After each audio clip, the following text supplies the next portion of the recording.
Alors le handicap invisible en fait va faire référence à toute condition de santé durable mais qui ne va pas se voir immédiatement par les autres.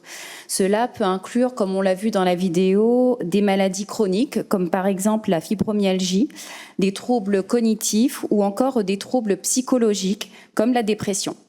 Donc contrairement aux handicaps physiques qui eux sont visibles, en fait les personnes qui vont être touchées par un handicap invisible doivent souvent composer avec l'incompréhension de l'entourage, puisque ça n'est pas visible, donc non perceptible par l'entourage, et cela compris sur le lieu de travail.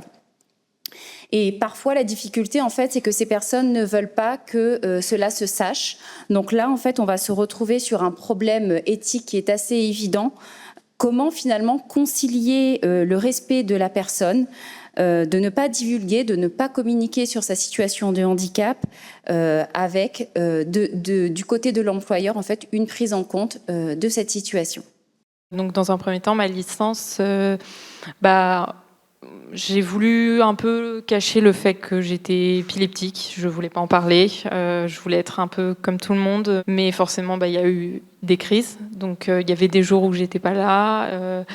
Forcément, c'était plus compliqué, donc on a dû mettre en place certaines choses. On a trouvé comment rattraper, en fait, quand j'étais pas là. Est-ce qu'on a aussi essayé de discuter avec le corps enseignant, avec mes parents, pour trouver un terrain d'entente, entre guillemets, parce qu'ils n'étaient pas forcément très ouverts. Faut le dire, on s'est un peu battu, entre guillemets, corps et âme, mais on a réussi.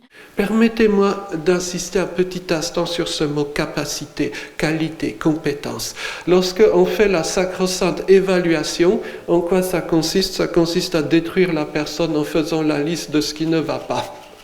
Mais je ne pense pas que ce soit la bonne approche. Et après tout, quand on y réfléchit, qui d'entre nous aujourd'hui sait tout faire? Je ne sais pas. Parfois, c'est comme ça qu'on détecte les grands hommes politiques parmi nous. Non, je plaisante. Donc, dépendre des autres, ce n'est pas en soi un handicap. C'est la situation humaine dite normale. C'est tout à fait normal de dépendre des autres sur quasiment tout. Par contre, la société humaine, c'est justement la possibilité que chaque personne contribue sur un petit domaine, peut-être deux, à la société, au pot commun, si vous voulez parler comme cela, quoi. Et justement, je n'ai encore jamais rencontré de personnes handicapées qui soient dépourvues de compétences, de qualité. Voyez? Donc, plutôt que de regarder ce qui ne va pas et de bloquer totalement sur cet aspect-là, que ce soit dans une évaluation scolaire, médicale, professionnelle, si on s'intéressait à ce qui va. Et là, je crois que le panorama change tout à fait d'envergure. Dans la vision globale de la santé mentale, effectivement, l'individu, il ne peut pas complètement contrôler sa santé mentale. Ça ne dépend pas seulement d'un dysfonctionnement du cerveau, si tant est que les troubles psy puissent s'expliquer par un dysfonctionnement du cerveau. Parce qu'en fait, 60%, 70% de ce qui influence notre santé physique et mentale, c'est ça qui détermine notre santé mentale. Et donc, comment on peut améliorer la santé mentale? C'est par des politiques sociales, par des politiques économiques, environnementales. On voit bien l'impact de la crise climatique actuellement sur la santé mentale de toutes et tous. C'est par des politiques de lutte contre la pauvreté, de lutte contre l'exclusion.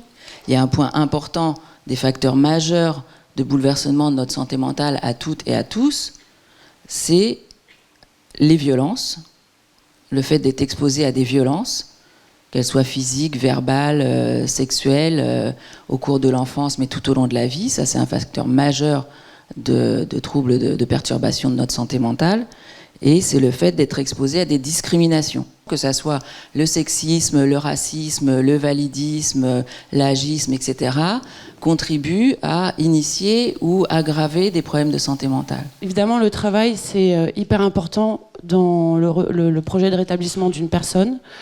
Au-delà même du fait que ça soit une ressource financière, c'est un positionnement social, c'est une structuration de sa vie, c'est une reconnaissance d'une personne qui, du coup, a une identité professionnelle et pas juste une identité de malade.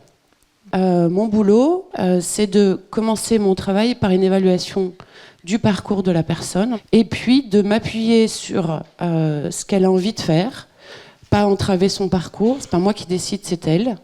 Et ensuite, à partir de la préconisation à l'issue de l'évaluation, lui proposer des outils sur lesquels elle va pouvoir s'appuyer. Je tisse du lien avec des entreprises du service privé, du service public.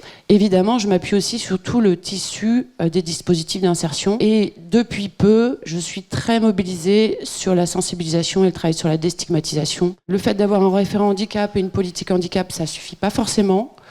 Il faut pousser un peu plus loin. Sensibiliser le top management, c'est hyper important parce qu'il y a des plafonds de verre aussi qu'on n'arrive pas à passer, même s'il y a de la très bonne volonté au niveau des RRH ou des missions handicap. 3 points, 3 grandes thématiques qu'on doit retenir sur ces solutions. La première, ce serait la sensibilisation à travers la formation et la communication. La deuxième, ce serait ce que j'ai beaucoup évoqué, l'accessibilité, donc garantir l'accès à des aménagements simples et raisonnables, parce que je sais aussi qu'il y a dans le monde du travail, il y a aussi d'autres contraintes et d'autres enjeux. Et donc l'idée, c'est de trouver des aménagements qui soient raisonnables et dans lesquels tout le monde se retrouve, pour les salariés, sans qu'ils aient besoin forcément de dévoiler leurs difficultés.